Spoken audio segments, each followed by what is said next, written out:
ఏలూరు జిల్లా జిలుగుమిల్లి పశువుల ఆసుపత్రిలో ప్రపంచ సంక్రమిత వ్యాధుల సందర్భంగా ఉచిత ర్యాబిస్ వ్యాధి నిరోధక టీకాల కార్యక్రమం నిర్వహించారు. శనివారం నాడు ఈ కార్యక్రమంలో పోలవరం ఎమ్మెల్యే బాలరాజు పాల్గొన్నారు. పశు వైద్యాధికారి సాయి బుచ్చారావు మాట్లాడుతూ జూలై 6, 1885లో లూయిస్ పాస్చర్ జోనటిక్ వ్యాధి అయిన ర్యాబిస్ వైరస్ను వ్యాక్సిన్లో కనుక్కోవడం జరిగిందని చెప్పారు. ప్రతి ఇంట్లో పెంపుడు జంతువులు ఉంటాయని, వాటితో ఆరోగ్య విషయంలో జాగ్రత్తగా లేకుంటే మన ప్రాణాలకే ముప్పు తప్పదని డాక్టర్ సాయి బుచ్చారావు హెచ్చరించారు. వ్యాధులకు సంక్రమించకుండా అవగాహన కలిగించేందుకు ప్రతి ఏటా డీవార్మింగ్ ర్యాబిస్ వ్యాధి నిరోధక టీకాలు వేయించాలని అన్నారు.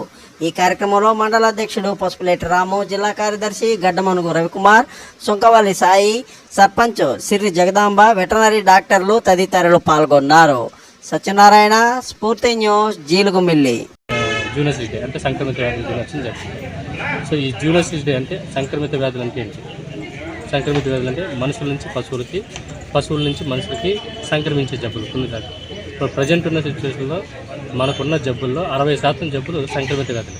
అంటే మనకు పశువుల నుంచి మనకు వస్తాయి, మన నుంచి పశువులకి వస్తాయి. అలాగే కొత్తగా వస్తున్న జబ్బులు ఇప్పుడు ఉన్న 70% ఎనిమల్ ఆరిజిన్, అంటే పశువుల నుంచి మాత్రమే సంక్రమిస్తున్నాయి.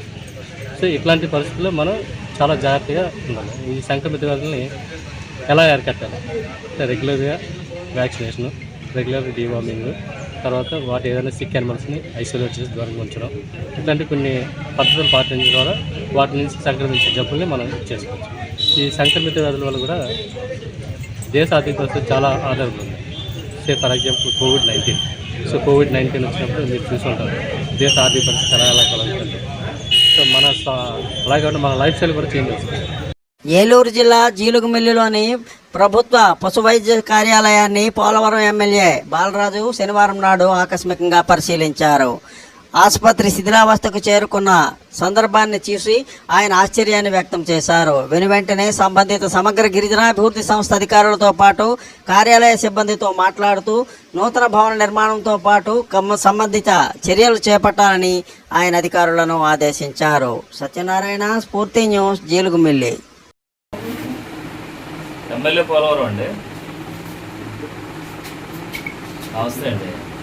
ఇప్పుడు నేను ఇక్కడ జీలిగిమెల్లి వెటనరీ హాస్పిటల్కి వచ్చానండి. ఇక్కడ అసలు బిల్డింగ్ చాలా దారుణంగా ఉంది. అసలు మా కన్స్ట్రక్షన్ పరిస్థితి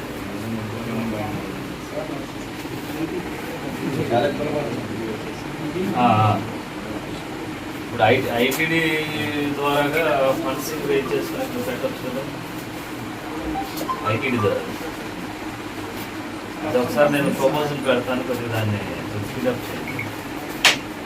జంగారెడ్డిగూడెం పట్టణంలో గోకుల తిరుమల పారిజాతగిరిపై వేంచేసి ఉన్న పద్మావతి గోదా సమేత వెంకటేశ్వర స్వామి సన్నిధిలో శనివారం నాడు భక్తులు అధికంగా విచ్చేశారు.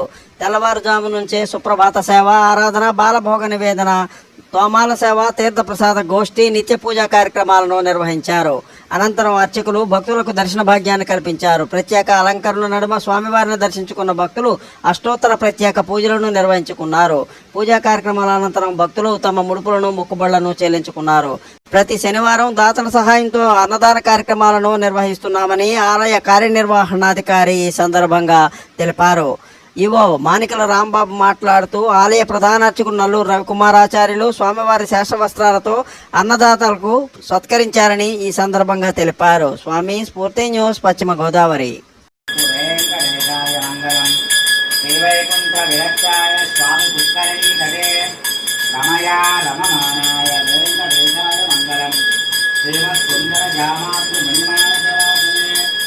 సర్వలోక నివాసాయ శ్రీనివాసాయ మంగళం మంగళాచార్య పురోగమయే సర్వైశ్చ పూర్వయే ఆచార్యైః సత్కృతాయాస్తు మంగళం. Lakshmi Venkataramana Govinda. Please like, share, subscribe our channel.